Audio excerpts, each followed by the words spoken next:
황교안 후보자가 병역 면제를 관련한 의혹이 제기됐습니다. 관련해서 말씀드리겠습니다.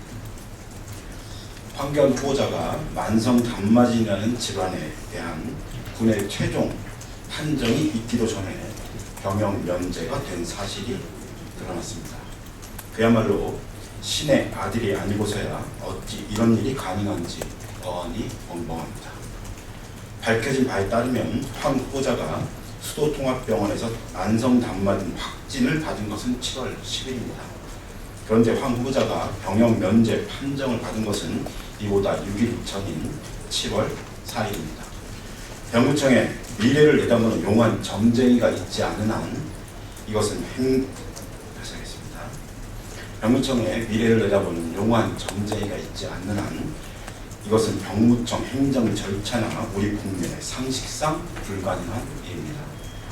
황교안 후보자는 어떤 과정으로 병역을 면제받았는데 즉각 구체적이고 명확한 입장을 내놓아야 합니다.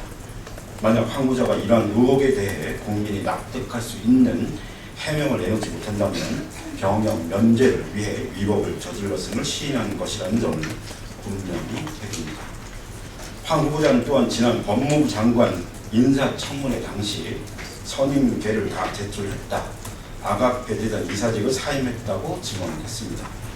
그러나 선임계 제출 없이 사건 변론을 맡은 의혹이 제기되고 아직도 아각배재단 이사로 등록되어 있음이 밝혀졌습니다.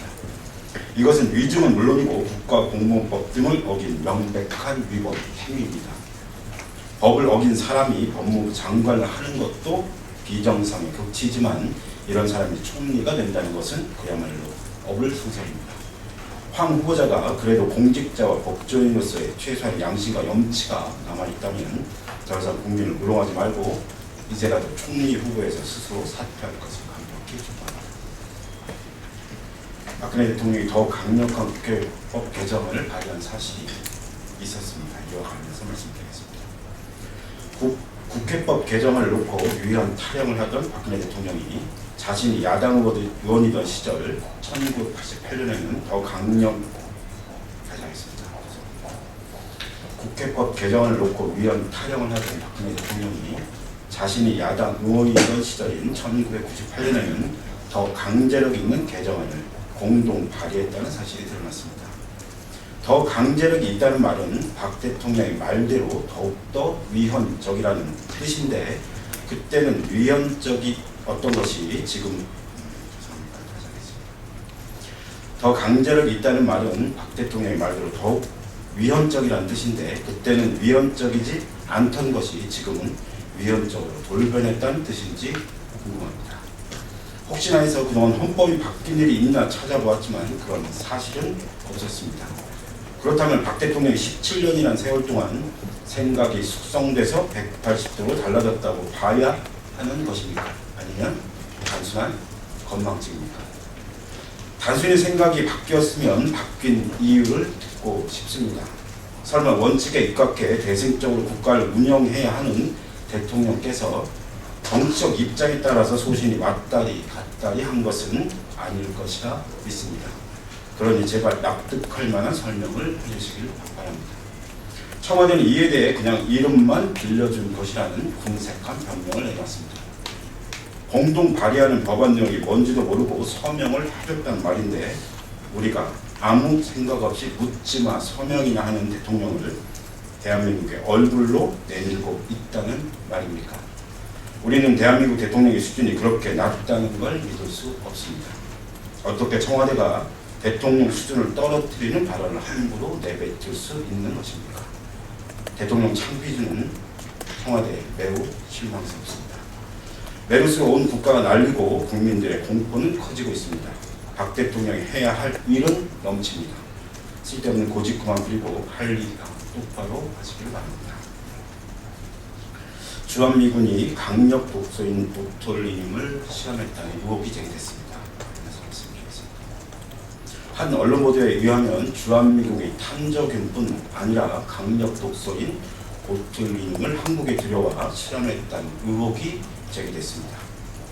탄저균 실험도 용납할 수 없는데 이보다 10만 배 이상의 효능을 지닌 지구상 가장 강력한 독소로 알려진 보툴리늄을 실험했다는 사실은 매우 충격적입니다.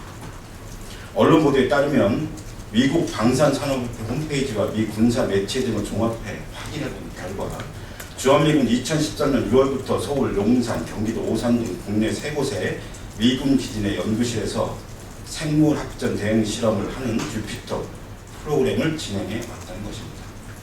이 같은 보도는 미 육군의 에지우드 화학생물학센터의 생물과학부문 책임자인 미군 생화방어합동참모국의 주피터 프로그램을 이끌고 있는 피터 이미널 박사의 발표 자료를 통해 명확히 확인할 수 있습니다. 주피터 프로그램은 주한미군이 2013년 6월부터 착수한 군사 프로젝트이고 이 프로그램의 첫 번째 실험 대상은 탐저균과 보툴리늄 A형 독소라고 설명하고 있습니다. 또한 실험이 진행되는 연구소는 서울 용산 65 의무연대, 경기도 오산 51 의무전대, 그리고 미 육군 공중보건국 산업환경실험실이라고 명확히 발표했습니다. 주한미군 측은 탄저균 배달 사고 직후 지난달 27일 한국에서 처음으로 탄저균 실험을 했다고 설명했습니다. 그러나 이 보도에 따르면 탄저균도 배달 사고가 아니라 오산 공군기지 내 주피터 프로그램의 일환으로 진행된 실험이라는 것입니다. 한국은 지금 메르스의 충격에 빠져 있습니다. 탄저균 실험도 용납하기 힘든데 보툴리늄 실험이라니 이 문제는 군사 기밀이라는 이유로 대충 얼버무릴 수 없는 사안입니다. 한국이 731 부대입니까? 미국 정부는 지난 역사에서 배운 것이 없다는 것입니까? 이것이 사실이라면 국가의 주권에 관한 문제로 강력한 유감이 아닐 수 없습니다. 미국 정부와 주한미국 당국은 즉각 이에 대해 명명백백히 밝혀야 합니다. 즉각적인 한미소파 합동위원회 비상 개최를 요구합니다. 아울러 한국 정부는 강제 조사권 발동 등 취할 수 있는 모든 조치를 분명하고 단호하게 취하게 강력하게 촉구합니다. 이상입니다.